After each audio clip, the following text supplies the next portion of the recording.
예수님께서 진단하신 믿음이 없는 두 가지 이유는 이 세상에 대한 집착, 성경에 대한 불신, 이 두 가지가 예수님께서 진단하신 믿음이 없는 두 가지 이유였습니다. 사람들에게 인정받는 것, 세상의 영광은 추구하지만 하나님께 인정받는 것과 하나님의 영광이 더 중요함을 우리는 알고 깨달아야지 됩니다. 예수를 믿게 하는 증언은 구원을 얻게 하기 위함이라고 말씀합니다. 영생, 천국이 있습니다. 우리는 이 땅에서 영원한 삶을 준비해야 합니다. 오늘 오병이어 기적 사건은 부활 사건과 더불어 사복음서에 모두 기록되어진 유일한 사건입니다. 제자들에게 깊은 인상을 남긴 사건으로 사복음서마다 강조점이 조금 다름을 보여주고 있습니다. 1절, 2절 그 후에 예수께서 디베라 갈릴리 바다 건너편으로 가시매 큰 무리가 따르니 이는 병자들에게 행하시는 표적을 보았음이로라. 지금 많은 사람들이 예수님을 따라다니고 있습니다. 그런데 왜 따라다닌다고 합니까? 성경은 그 이유와 동기를 밝히고 있는데 예수님의 표적 때문에 많은 사람들이 따라다닌다. 예수님이 행하시는 신기한 능력 때문에 큰 무리들이 따라다녔습니다. 표적이 가리키는 것은 예수님인데 이들이 원하는 것은 예수님이 아니고 예수님의 능력이었습니다. 요한복음에는 다른 복음서가 말하지 않는 오병이어 사건의 뒷이야기가 있습니다. 다른 복음서에는 5,000명이 배부르게 먹고 12강주리가 남은 사건으로 끝이 나는데 요한복음은 오병이어 사건 뒤에 어떻게 되었느냐를 기록하고 있습니다. 어떻게 되었느냐? 그 후 예수님이 설교를 시작하셨습니다.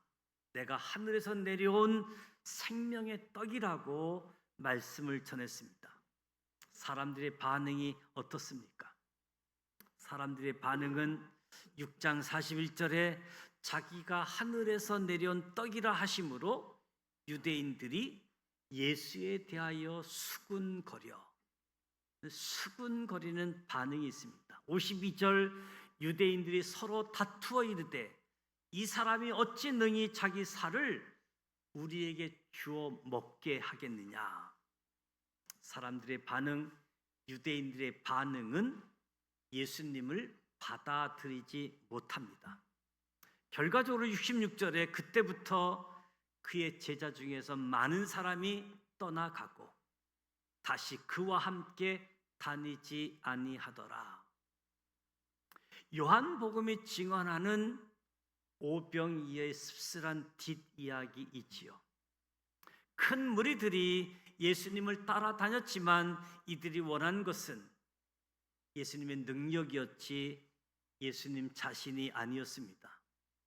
예수님이 자신에 대해 말씀을 주실 때 그 예수님을 받아들이지 않습니다. 오직 원하는 것은 예수님의 능력이기 때문이지요. 이스라엘 백성들이 늘 이렇게 하나님을 대해왔습니다. 언제나 하나님의 능력이 너무나 좋았습니다. 노예로 있던 자기들을 10가지 재앙을 통해서 구원시켜 주신 하나님의 능력이 너무 좋았습니다. 홍해를 갈라주신 하나님의 능력이 너무 좋았습니다. 그런데 하나님이 나는 너의 하나님이니 너는 내 말을 들으라 할 때 그 말씀을 듣기가 너무 싫었습니다. 순종하지 않습니다. 마치 예수님의 능력을 행하고 나서 예수님께서 말씀하실 때 떠났듯이 이스라엘 백성들은 필요할 때만 하나님을 찾고 정작 하나님이 말씀하시고 순종을 요구할 때는 떠나 버렸습니다. 사사기서 패턴이 내게 문제가 생기면 하나님을 찾습니다. 하나님이 좋아서 찾았습니까? 무언가 필요해서, 하나님의 능력이 필요해서 찾았습니다. 하나님이 능력을 베풀어 주시고 구원해 주시고 난 너의 하나님이니 너는 내 말을 잘 지켜 행하라. 그러면 그것이 너무 싫었습니다. 이들이 원하는 것은 하나님이 아니라 하나님의 능력을 원했습니다. 바로 이 마음으로 예수님을 대하고 있었던 것이요. 예수님의 능력은 좋고 예수님을 원하는 것은 아니었습니다. 우리는 예수님을 따르는 사람들입니다. 저와 여러분은 어떻습니까? 저와 여러분은 예수님의 능력 때문에 따르고 있습니까? 아니면 예수님이 좋아서 따르고 있습니까? 예수님을 따르다 보면 기적과 능력을 경험하게 되어집니다. 감사한 일이지요. 그런데 예수님이 좋아서 따르다가 기적과 능력을 경험하는 것과 기적과 능력을 경험하기 위해서 예수님을 따르는 것에는 엄청난 차이가 있습니다. 겉으로는 같지만 특별히 기적과 능력을 베푸시는 하나님의 입장에서는 굉장히 속상한 일이지요. 저에게 손주가 3명 있습니다. 특히 첫 손주가 저를 굉장히 좋아합니다. 얼마나 할아버지를 좋아하는지 무조건 할아버지가 좋다고 합니다. 항상 제 옆에 있다 보면 아빠, 엄마, 할머니가 못하게 하는 것을 다 해주게 합니다. 동영상도 보여줍니다. 자기 힘으로 자기가 원하는 거 할 수 없는데 할아버지가 능력이 있다는 것을 알고 할아버지가 능력을 베풀어서 하는 거 다 하는 거지요. 처음부터 저를 좋아하는 것이 아니라 다 안 된다고 하는데 할아버지는 자기가 좋아하는 것 다 할 수 있게 해주는 할아버지 능력이 좋은 거지요. 어느덧 5살이 되었습니다. 할아버지는 관심이 없고 할아버지 능력이 필요해서 필요할 때마다 찾는다면, 원하는 것을 얻어낸 뒤에 무관심하다면 할아버지의 마음이 어떻겠습니까? 탕자는 아버지를 좋아하지 않습니다. 탕자는 아버지에게 원하는 것이 딱 하나 있지요. 아버지의 돈입니다. 아버지보다 아버지 돈을 사랑하는 것이 탕자입니다. 우리는 예수님을 어떻게 대해야 합니까? 예수님을 원하십니까? 예수님의 능력을 구하십니까? 이스라엘 왕 다윗이 왜 하나님께 큰 사랑을 받았느냐? 다윗은 하나님을 구한 사람이었습니다. 나의 힘이 되신 여호와여, 내가 주를 사랑합니다. 내 하나님의 성전의 문지기로 있는 것이 궁전에서 사는 것보다 좋습니다. 다윗은 하나님을 사랑하는 자였습니다. 하나님의 능력이 아니라 하나님을 사랑하는 자를 하나님도 사랑하셨음을 아시기 바랍니다. 저와 여러분이 예수님을 따르는데 예수님의 능력이 아니라 예수님을 사랑하기에, 내 하나님을 사랑하기에 하나님을 찾는 저와 여러분이 되시기를 축복합니다. 5절 말씀에 예수께서 눈을 들어 큰 무리가 자기에게로 오는 것을 보시고, 예수님은 하나님의 아들이십니다. 저들이 무슨 목적으로 나를 찾아오는지, 나를 따라오는지 아셨을까요? 모르셨을까요? 아셨습니다. 장차 떠날 사람들, 아이들, 여자들까지 포함하면 약 5만 명, 약 2만 명 되는 큰 무리. 성경에 5천 명으로 기록되어져 있지만 아이들, 여성들 다 포함하면 약 2만 명이 되어지는 큰 무리. 결국 시간이 지난 나중에 예수님을 향해 십자가에 못 박으라고 외칠 동일한 사람들이지요. 그 당시 인구가 그만큼밖에 되지 않지 않습니까? 나 같으면 안 먹일 것 같은데 예수님은 먹이십니다. 떠나갈 사람들을. 마가복음은 예수님이 그들을 볼 때 목자 없는 양 같음을 보시고 불쌍히 여기셨다. 헬라어 언어적 의미로 보면 불쌍히 여기셨다가 창자가 끊어지는 고통을 느끼셨다. 은혜 받을 자격이 없고 은혜에 대한 감사도 없고 은혜를 배신할 자들에게 창자가 끊어지는 고통을 느끼시고 은혜를 베풀기로 예수님은 결정하셨습니다.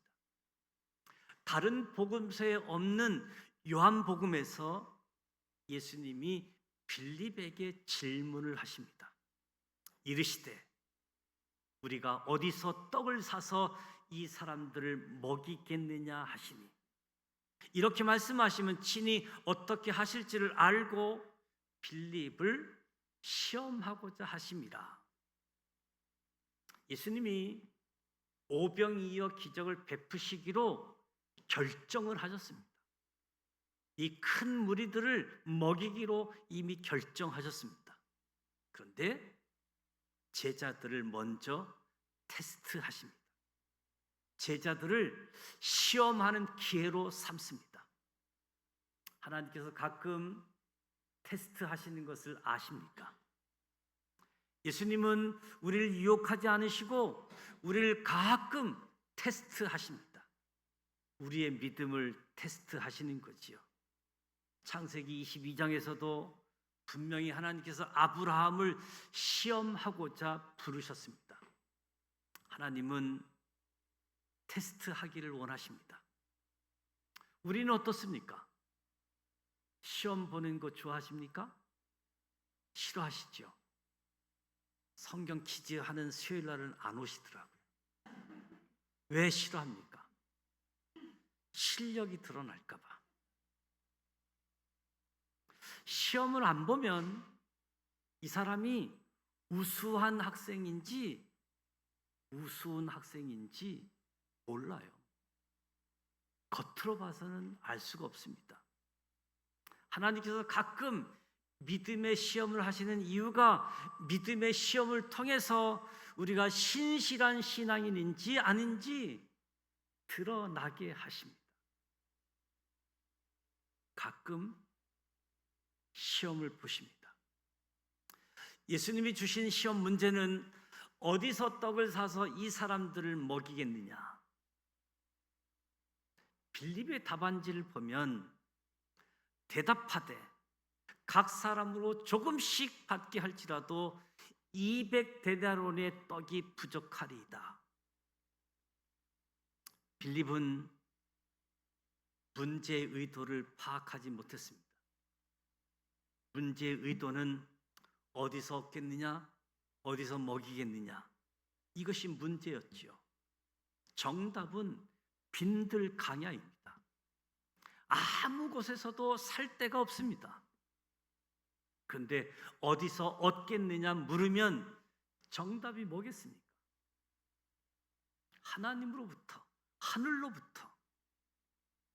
우리에게는 아무것도 없지만 예수님이 계시니까 됩니다. 예수님으로부터, 당신으로부터. 이것이 정답임을 아시기 바랍니다.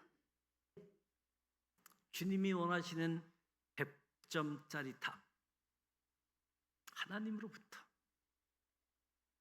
문제는 어디서? 근데 빌립의 답안지는 수학 문제로 이해했고 재빨리 암산해서 200데나리온. 예수님께서 야, 너 계산 진짜 빠르다. 너 계산 진짜 잘한다. 칭찬하지 않았습니다. 빌립의 답은 빵점이지요. 그런데 저와 여러분이 빌립처럼 대답할 때가 너무 많습니다. 어떤 문제를 만나도 사실 정답은 정해져 있습니다. 우리 문제 해결은 하나님입니다. 나의 도움이 어디서 올고 나의 도움은 천지를 지으신 하나님에게서로다. 이것이 항상 계산해야 할 상수이지요. 또 한 사람의 답안지를 볼 수 있는데 시몬 베드로의 형제 안드레가 예수께 여짜오되 여기 한 아이가 있어 보리떡 5개와 물고기 2마리를 가지고 있나이다. 안드레는 빌립보다 나은 것이 문제의 의도를 파악했습니다. 문제의 의도가 어디서부터? 안드레는 찾았습니다. 안드레는 사람들을 살폈습니다. 그러다가 발견한 것이 물고기 2마리와 보리떡 5개였습니다. 안드레가 한마디 덧붙이지요. 안드레도 계산합니다. 그런데 이것 가지고 얼마나 되겠습니까? 안드레가 이것을 드리면서 안드레가 물고기 2마리 보리떡 5개밖에 없지만 이것을 드리면서 주님은 하실 수 있습니다 라고 안드레가 답변을 했다면, 그리고 여기 물고기 2마리 떡 5개만 있습니다 여기까지만 이야기했다면 안드레의 답변에 아쉬움이 있지요.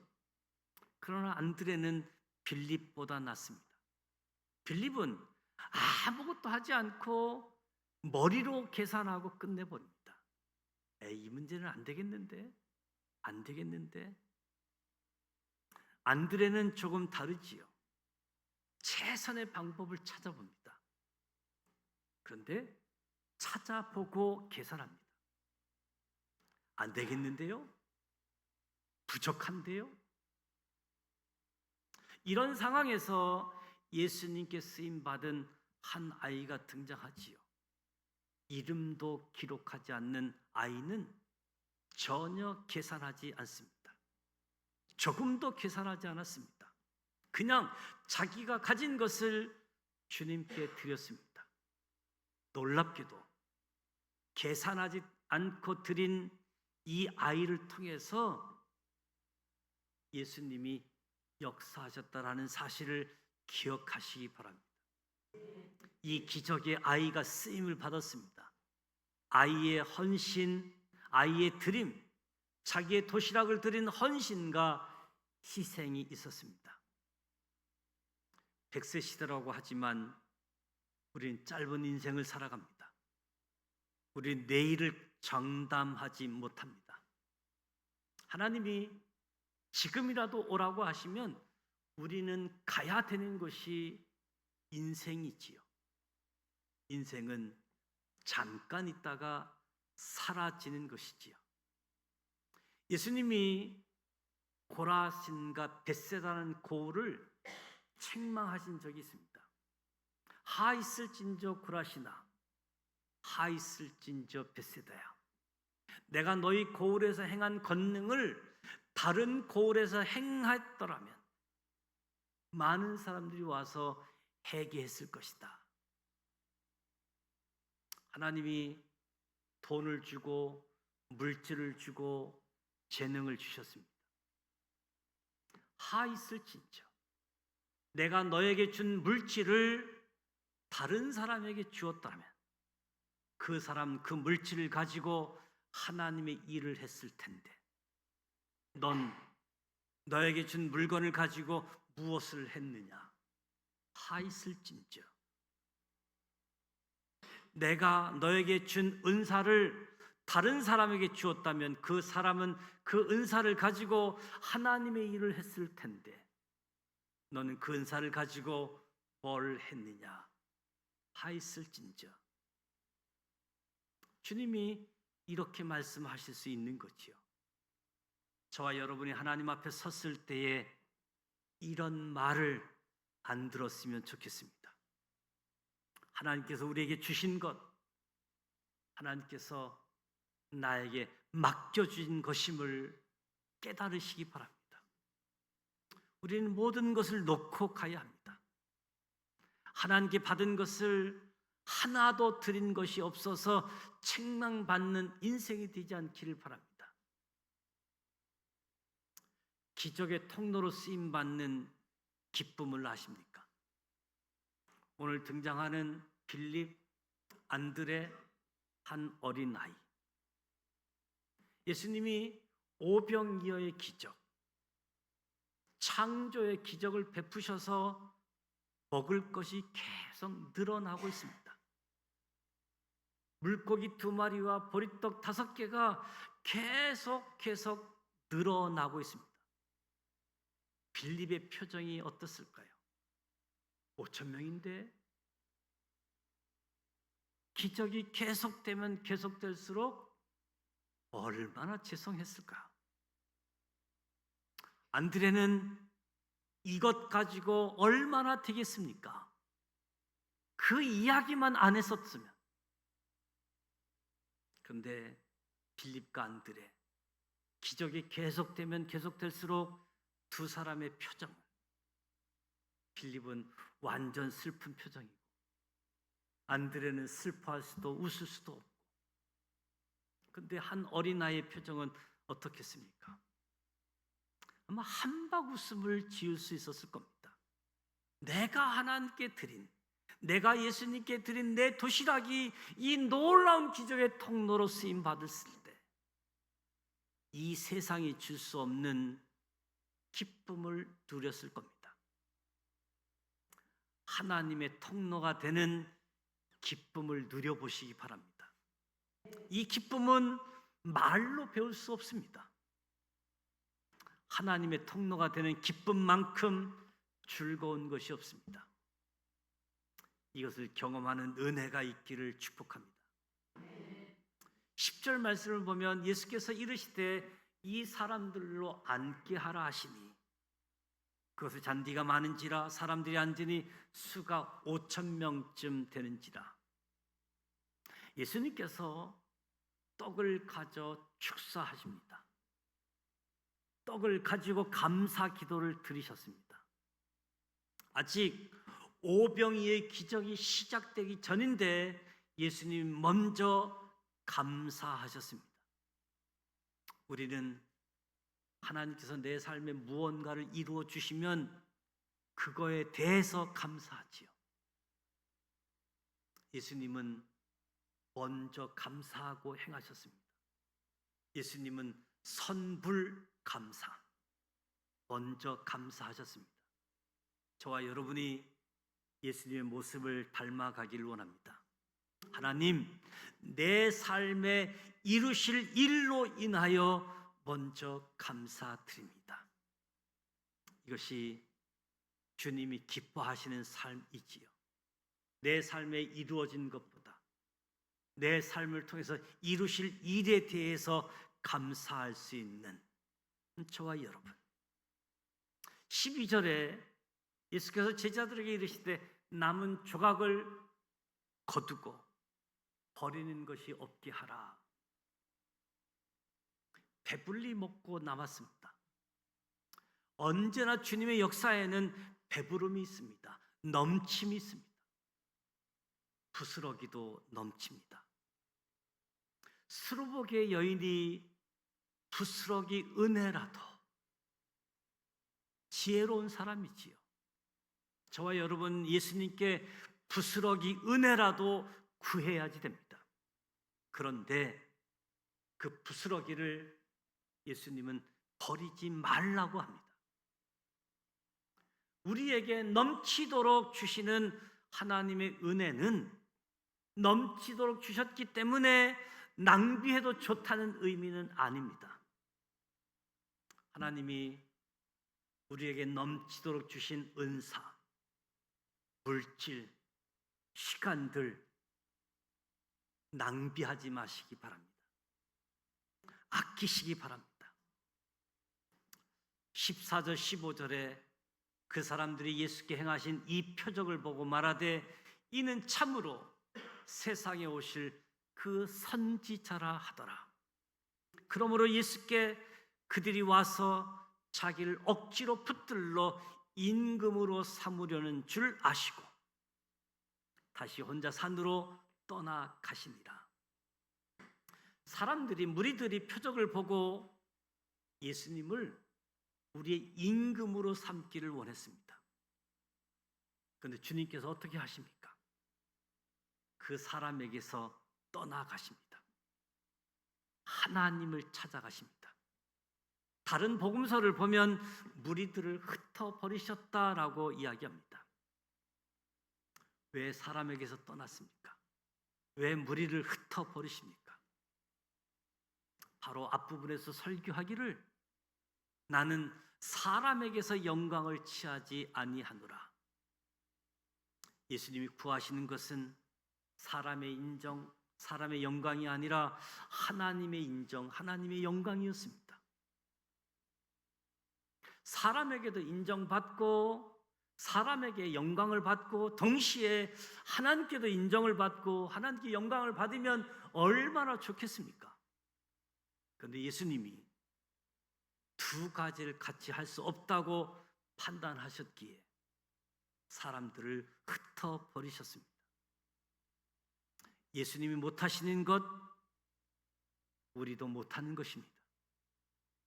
예수님은 사람의 인정과 영광을 구하지 않고 오히려 흩어버리시고 하나님과 고요한 시간 갖는 것을 택하셨습니다. 하나님과 고요한 시간. 하나님 앞에 서는 시간이 있어야 사람들 앞에서 하나님의 일을 지속적으로 할 수 있는 것이지요. 오늘 오병이의 기적을 통하여 우리에게 주시는 음성을 듣습니다. 많은 사람들이 예수님의 능력을 쫓아다녔습니다. 예수님을 쫓은 것이 아니었습니다.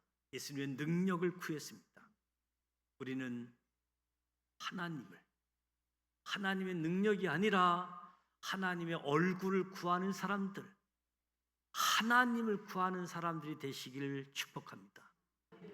예수님이 우리를 시험하실 때 주님이시면 됩니다. 하나님이시면 됩니다. 빌립처럼 계산하지 말고 답하시길 바랍니다. 안드레처럼 불신앙으로 답변하지 않기를 바랍니다. 그저 어린아이처럼 내게 있는 것을 드리고 주님이시면 됩니다.